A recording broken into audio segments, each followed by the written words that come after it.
আসসালামু আলাইকুম রহমতুল্লাহি ওয়া বারাকাতুহু। সম্মানিত বন্ধুগণ, আজকে আলোচনা করব কুপ্রথা বা কুসংস্কার নিয়ে। আমাদের সমাজে, গ্রামগঞ্জে, শহরে, সব জায়গায় একটি মারাত্মক একটা কুসংস্কার চলতেছে। সেটি হচ্ছে বিবাহ শাদী অথবা বাচ্চাদের যখন খতনা করা হয়, অনুষ্ঠান করে থাকি আমরা। এই অনুষ্ঠানে বিভিন্ন মেহমানদেরকে আমন্ত্রণ করা হয়। এই মেহমানদের থেকে হাদিয়া উপঢৌকন নেওয়ার জন্য বিবাহ শাদী যারা যে সমস্ত মানুষ আঞ্জাম দিচ্ছেন, খতনা করার সময় যে সমস্ত মানুষ আঞ্জাম দিচ্ছেন, এনারা কিছু কৌশল করেন তাদের থেকে হাদিয়া উপঢৌকন নেওয়ার জন্য। অথবা যে সমস্ত মানুষ হাদিয়া উপঢৌকন দিবেন, এই সমস্ত মানুষ নিজের চক্ষু লজ্জার কারণে বিপদে পড়ে বাধ্য হয়ে হাদিয়া উপঢৌকন নিয়ে সেখানে পেশ করে।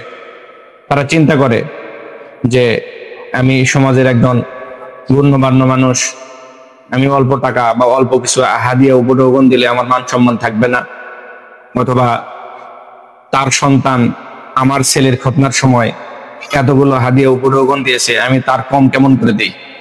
এ ধরনের চিন্তা ভাবনা আমরা এই অনুষ্ঠানের কারণে লালন করে থাকি।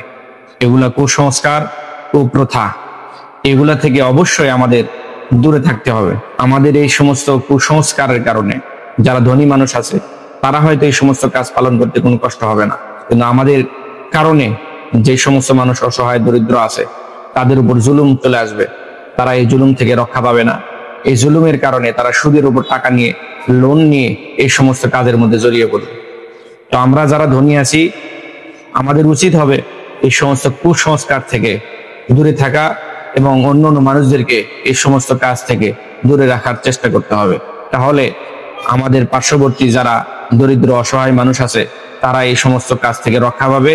তারা আমাদের এই কর্মকে, আমরা যে ধনী যারা আছি, আমরা যখন এই কাজ থেকে দূরে থাকতে পারবো, তখন আমাদের এই কাজে দরিদ্র অসহায় মানুষেরা আনন্দিত হবে, তারা খুব খুশি হবে আমাদের এই কাজ থেকে। আল্লাহ রাব্বুল আলামিন আমাদেরকে বোঝার তৌফিক দান করুন। আসসালামু আলাইকুম ওয়া রাহমাতুল্লাহি ওয়া বারাকাতুহু।